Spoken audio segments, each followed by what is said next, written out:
नमस्कार सगळ्यांना. तर वटपौर्णिमा आलेली आहे आणि सगळ्यांनाच खास दिसायचं असतं. तर त्यासाठी मी काही टिप्स सांगणार आहे. तो व्हिडिओ शेवटपर्यंत नक्की पहा आणि स्किन नॅचरली ग्लो कशी करायची ते पण सांगणार आहे. तर चला व्हिडिओला सुरुवात करूया. टिप नंबर 1, 3 ते 4 दिवस आधी स्किन केअर करायचं आहे. तर सगळ्यात आधी स्किन क्लीन ठेवणं महत्त्वाचं आहे आणि रोज रात्री चेहरा स्वच्छ धुवून मॉइश्चरायझर लावायचं आणि त्याचबरोबर बेसन, दही आणि थोडीशी हळद मिक्स करून 10 ते 15 मिनटं चेहऱ्यावर ॲप्लाय करून नंतर चेहरा धुवून घ्यायचा आहे.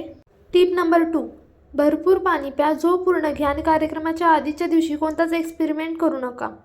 टिप नंबर 3, आता वटपूजेला हातावर मेहंदी, बांगड्या सुंदर दिसाव्यात म्हणून हातापायांची थोडी काळजी घ्या. कोमट पाण्यात पाय भिजवायचे, त्यानंतर हलकं स्क्रब करा आणि मॉइश्चरायझर लावायला विसरू नका.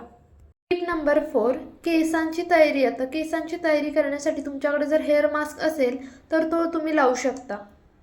सगळ्यात आधी बोलूया साडीच्या चॉईसबद्दल. वटपौर्णिमेसाठी तुम्ही नऊवारी साडी, पैठणी, बनारसी, सिल्क किंवा हलकी छान साडी निवडू शकता. लाल, हिरवा, पिवळा, गुलाबी, जांभळा असे पारंपरिक रंग या दिवसासाठी खूप सुंदर दिसतात. जर साडी जास्त हेवी असेल तर बाकीचा लुक थोडा सिंपल ठेवला तरी तो खूप क्लासी दिसतो. आता ब्लाऊजबद्दल बोलायचं झालं तर कॉन्ट्रास्ट ब्लाऊजमुळे साडी अजून उठून दिसते. जर तुम्ही लाल साडी वेअर करणार असाल तर तुम्ही लाल साडीवर ग्रीन ब्लाऊज, जांभळा किंवा येलो ब्लाऊज तुम्ही ट्राय करू शकता.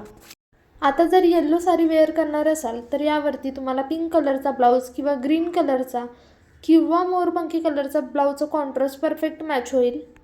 आता जे पिंक साडी घालणार आहेत त्यांच्यासाठी येल्लो, जांभळा आणि ऑलिव्ह ग्रीन तसेच ग्रीन कलर हे 4 कॉन्ट्रास्ट जातील या साडीवरती.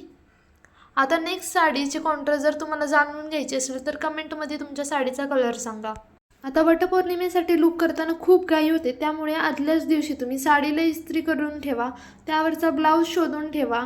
त्याचबरोबर पेटीकोट आणि ब्लाऊजला इस्त्री करा.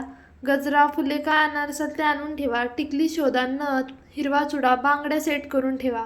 जी ज्वेलरी घालणार आहात ती एका बॉक्समध्ये ठेवा आणि त्याचबरोबर हातावरती मेहंदी काढून ठेवा.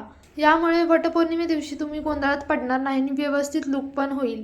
त्याचसोबत जर तुम्ही सकाळी लवकर पूजा करण्यासाठी जाणार असाल तर पूजेचं साहित्य आदल्या रात्रीच काढून ठेवा. तर वटपौर्णिमेसाठी तुम्ही अशा प्रकारच्या हेअरस्टाईल नक्की ट्राय करा. लो बन घातल्यावर गजरा वर न लावता तुम्ही खाली एकदा ट्राय करा. जर तुम्हाला बन हेअरस्टाईल करायची नसेल तर तुम्ही इथे कर्ली हेअर्स पण करू शकता. त्याचबरोबर इयर चेन घातल्यानंतर अजून लूक छान येतो. अशाच माहितीसाठी किंवा रेसिपीसाठी आपल्या चॅनलला सबस्क्राईब करा आणि कमेंटमध्ये सांगा तुम्ही हा व्हिडिओ कुठून पाहत आहात.